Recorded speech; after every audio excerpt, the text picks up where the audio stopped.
Hello everyone, this is ऋतु और स्वागत है आप सभी का सीटेट प्रीवियस ईयर क्वेश्चंस की सीरीज में।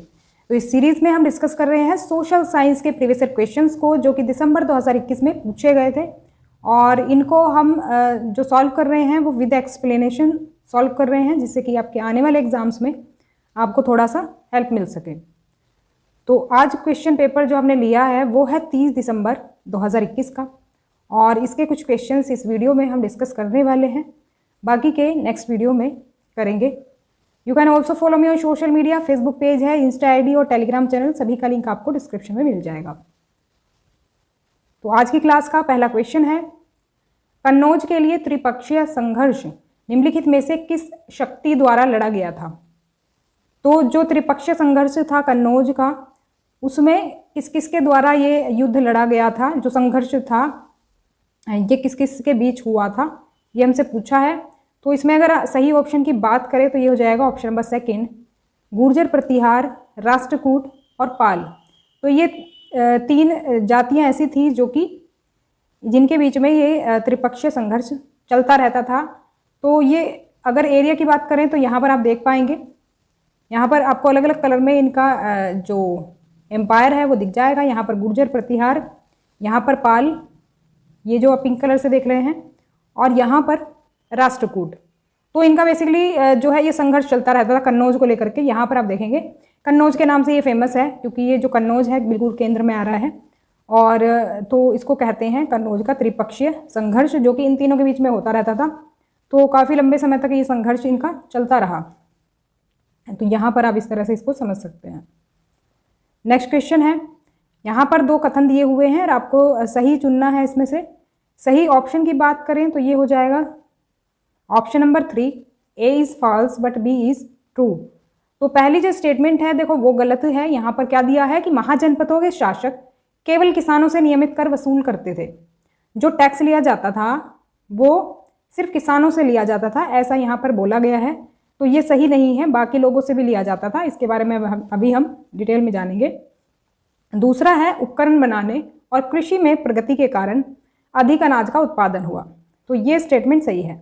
देखो जब एडवांस टूल्स आ जाएंगे एग्रीकल्चर में, तो खेती का जो उत्पादन है वो तो बढ़ेगा ही बढ़ेगा। जैसे कि आज के टाइम में भी आप देखें, जो पहले खेती हुआ करती थी वो इतना प्रोडक्शन उसमें नहीं होता था, लेकिन आज अगर अब देखें तो अब एग्रीकल्चर के लिए नए नए टूल्स आ गए हैं, जिससे कि कम टाइम में ज़्यादा टाइम काम हो जाता है और ज़्यादा अनाज उगाया जा सकता है। तो वैसे ही हुआ तब भी महाजनपद काल में। तो यहाँ पर इसके बारे में और आप देख सकते हैं। देखो लगभग 2500 साल पहले की ये बात है कि कुछ जनपद जो कि बड़े हो गए थे, तो जो जनपद बड़े और अधिक महत्वपूर्ण होते थे उनको क्या कहा जाता था? महाजनपद। तो इसमें कुछ एग्जाम्पल अगर हम देखें तो ये थे मगध, कौशल, अंग, पांचाल, इस तरह के कुछ जनपद थे जो कि काफ़ी महत्वपूर्ण थे और महाजनपद इनको कहा जाता था। अगर बात करें तो टैक्स के बारे में, तो टैक्स जो लिया जाता था, मुख्य स्रोत कौन था उसका? फार्मर्स थे। टैक्स मेन जो लिया जाता था वो किसानों से लिया जाता था, और कृषि उपज जो होती थी, जो भी उनका उत्पादन होता था, उसका छठा हिस्सा कर के रूप में वसूल किया जाता था। और इसके साथ साथ कारीगर, शिकारी और संग्रहकर्ता भी कर देते थे, जो उस टाइम पर हंटर गैदरर्स थे। हिस्ट्री में हमने इसके बारे में देखा है, जो शिकार करते थे, चीज़ों को इकट्ठा करते थे, तो ये भी कर देते थे, टैक्स देते थे। कारीगर भी टैक्स देते थे। तो ऐसा नहीं है सिर्फ किसानों से ही टैक्स लिया जाता था, जो कि स्टेटमेंट में दिया हुआ है। किसानों के अलावा इन लोगों से भी टैक्स लिया जाता था। और लोहे के हल्के फॉल के उपयोग ने, मतलब जब नए उपकरण आ गए एक तरह से, इन्होंने खेती के तहत क्षेत्र को बढ़ाने में मदद की, जिससे फसल की पैदावार में सुधार करने में भी मदद मिली। तो दोनों स्टेटमेंट यहाँ पर जो दी हुई हैं उसके अकॉर्डिंग आप समझ सकते हैं। जो हमारी सेकंड स्टेटमेंट है सिर्फ वो ट्रू है, पहली गलत है इसमें। नेक्स्ट क्वेश्चन देख लेते हैं। अकबर की सार्वभौमिक शांति का विचार अस्तित्व में आया क्योंकि? इसमें पूछा है हमसे कि जो सार्वभौमिक शांति है, यूनिवर्सल जो पीस है, सुलह कुल की जो नीति है एक तरह से, वो अस्तित्व में आई, क्यों आई, उसका रीज़न हमसे पूछा है। तो इसमें हो जाएगा ऑप्शन नंबर 1, उन्हें विभिन्न धर्मों के धर्म और सामाजिक रीति रिवाजों में रुचि थी।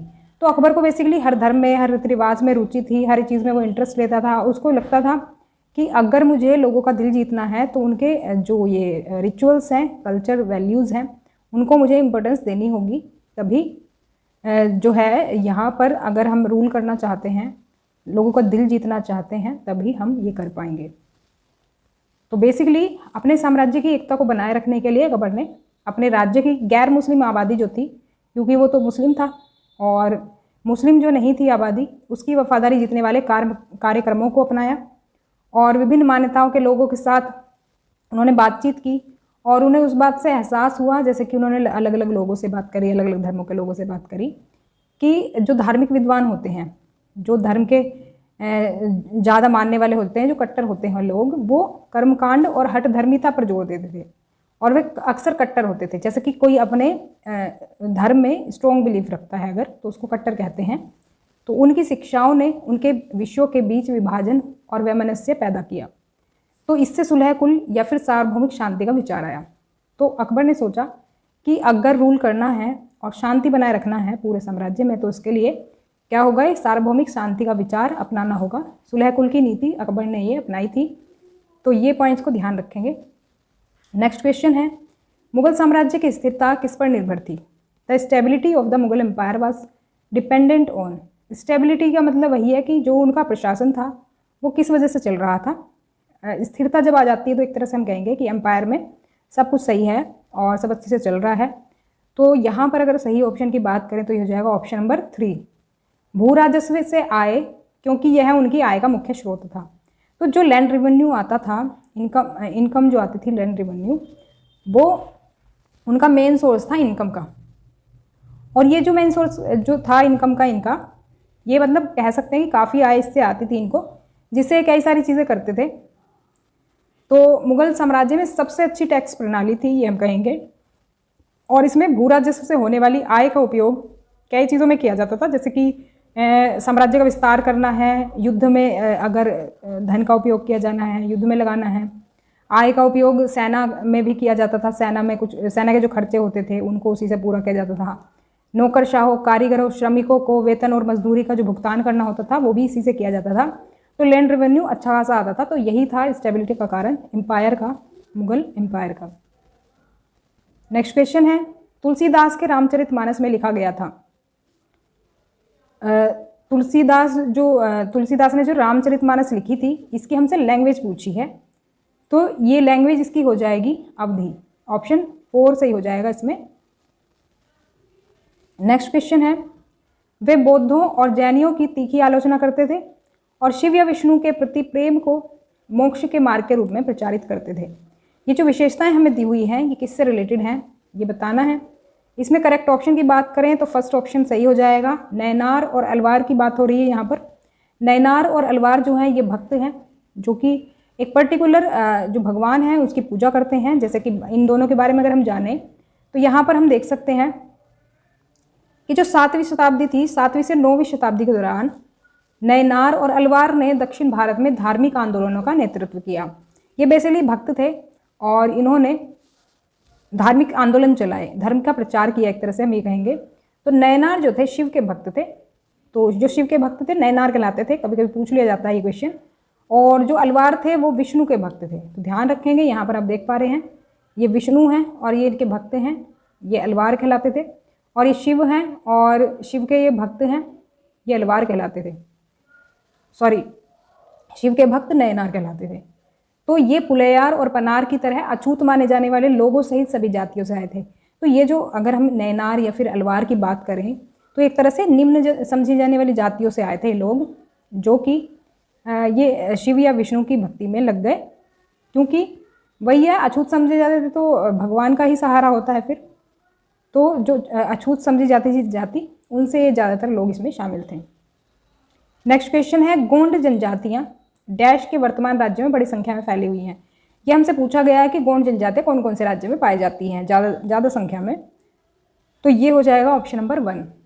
गोंड जनजातियाँ आपको मिलेंगी छत्तीसगढ़ में, महाराष्ट्र में और आंध्र प्रदेश में। तो यहाँ पर इनकी ज़्यादा संख्या मिलेगी आपको, और स्टेट्स में भी मिल सकती है थोड़ी बहुत, लेकिन ज़्यादा अगर कहें ज़्यादा संख्या में अगर कोई ये ट्राइब जिन स्टेट्स में मिलती है तो वो है छत्तीसगढ़, महाराष्ट्र और आंध्र प्रदेश।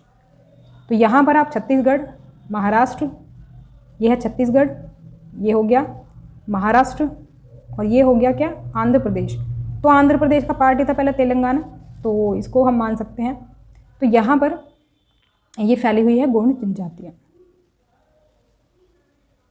नेक्स्ट क्वेश्चन है, 3 स्टेटमेंट्स दी हुई हैं, ट्राइबल ग्रुप से रिलेटेड है ये, और इसमें आपको सही पहचानना है।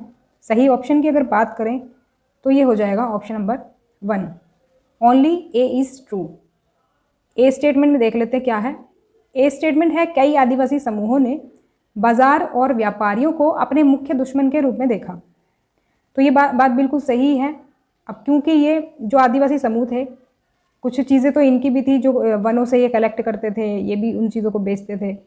तो एक तरह से कहेंगे जो बाज़ार था और व्यापारी थे, ये इनको अपने दुश्मन लगते थे।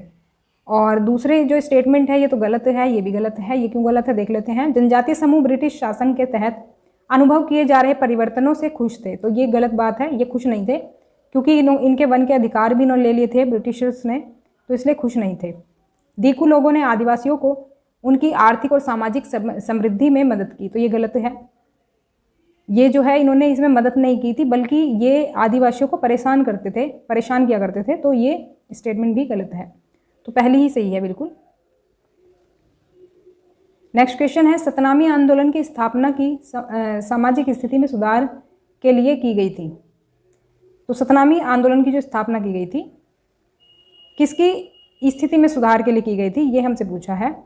तो ये हो जाएगा इसमें ऑप्शन नंबर 3, मध्य भारत में चमड़े का काम करने वाले जो थे उनकी स्थिति में सुधार के लिए ये सतनामी आंदोलन की स्थापना की गई थी। बेसिकली हम कहेंगे जाति व्यवस्था पर काम कर रहा था ये आंदोलन।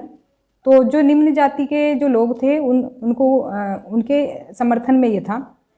तो अगर बात करें तो ये भी एक तरह से निम्न जाति में ही आता था जो चमड़े का काम करते थे। तो बेसिकली ये लेदर वर्कर्स जो थे उनसे जुड़ा हुआ था आंदोलन। इसके बारे में थोड़ा सा और जान लेते हैं। तो इस आंदोलन की बात करें तो ये मध्य भारत में प्रसिद्ध हुआ। इसकी शुरुआत की थी किसने, घासीदास ने। ये खुद भी एक नीची जाति से थे, तो वही है, इसी वजह से इन्होंने आंदोलन शुरू किया। उन्होंने चमड़े के श्रमिकों के बीच काम किया और सामाजिक स्थिति में सुधार के लिए एक आंदोलन का आयोजन किया जो कि सतनामी आंदोलन के नाम से प्रसिद्ध हुआ। तो पूर्वी बंगाल में हरिदास ठाकुर के बात करें, मटुआ संप्रदाय ने निम्न जाति के चांडाला काश्तकारों के बीच काम किया। तो कुल मिलाकर के ये वही है कि जो आंदोलन था एक तरह से नीची जाति के लोगों के लिए था, और जो लेदर वर्क करते थे उनको क्या है, हीन समझा जाता था। उनके हित में ये आए थे। तो इस बारे में ये ध्यान रखेंगे। नेक्स्ट क्वेश्चन है, जातिगत भेदभाव के खिलाफ कौन सा आंदोलन उनके प्रभाव क्षेत्र से सही ढंग से जुड़ा हुआ है। तो यहाँ पर देखो आंदोलन दिए हुए हैं, ये जो जातिगत भेदभाव के खिलाफ आंदोलन हुए थे और इनका जगह दी हुई है, प्लेस दिए हुए हैं। तो सही मैच कौन सा है ये हमें पहचानना है। ये हो जाएगा ऑप्शन नंबर 3। ऑप्शन नंबर 3 है सत्य शोधक समाज, जो कि महाराष्ट्र में शुरू हुआ था। तो तीसरा ऑप्शन सही हो जाएगा, बाकी ये गलत हो जाएंगे, इनकी लोकेशन सही नहीं दी हुई है। सत्यशोधक समाज के बारे में थोड़ा सा देख लेते हैं। ये 24 सितंबर 1873 को पुणे महाराष्ट्र में ज्योतिबा फूले द्वारा स्थापित किया गया था। समाज सुधार ये एक तरह से समाज था ये।